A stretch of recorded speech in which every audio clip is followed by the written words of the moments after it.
S is for skid plate, or bash plate, or whatever you want to call it. The 790 Adventure comes with protection as befits an adventure bike. It's not particularly heavy duty, but it does protect the bottom of the engine and the headers while you adventure ride. Usually it also incorporates sacrificial tank protectors to shield the low slung tanks. I've seen some videos where these tank protectors are removed before the bash plate. In my opinion, this makes the job more difficult than needed.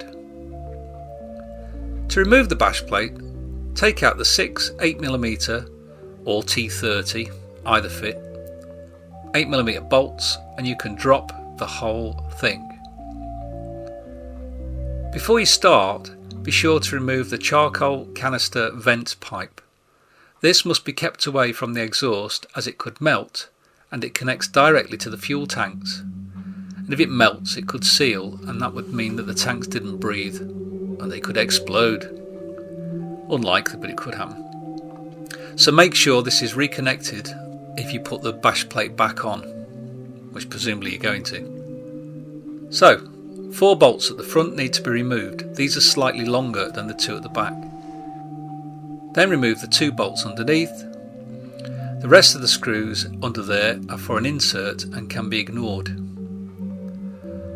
Once these 6 bolts are removed, the plate and the guards will drop out as one.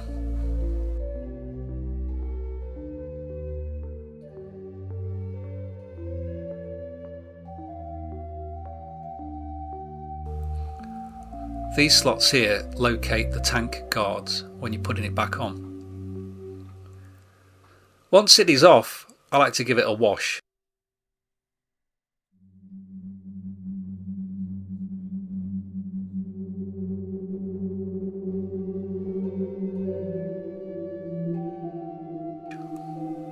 And then dry it. Oh look, there are some famous vlogger merchandise in this video. Can you see them?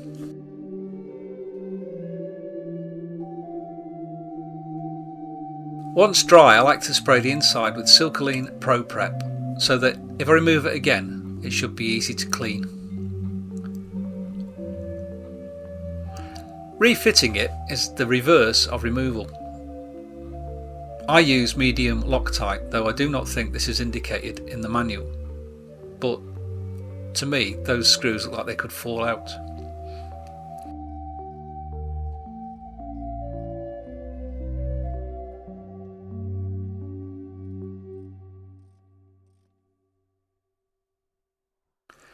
Of course, this skid plate is a minimal item. It's attached at the front here, but at the rear only on rubber holders directly fixed to the sump, which is not ideal. There are lots of heavy duty versions you can now purchase which use the centre stand mounts and are much stronger. But for my riding, I'm content with this. I also like to use my centre stand. Although it would be no issue to use paddock stands with this bike, I've used both. S is also for seat height. I'm a bit of an obsessive about this, so apologies. The S version on low setting is 830mm, and that's why I bought the S and not the R. No other reason. 830mm is plenty high enough. Many people are shorter than I am at 178cm.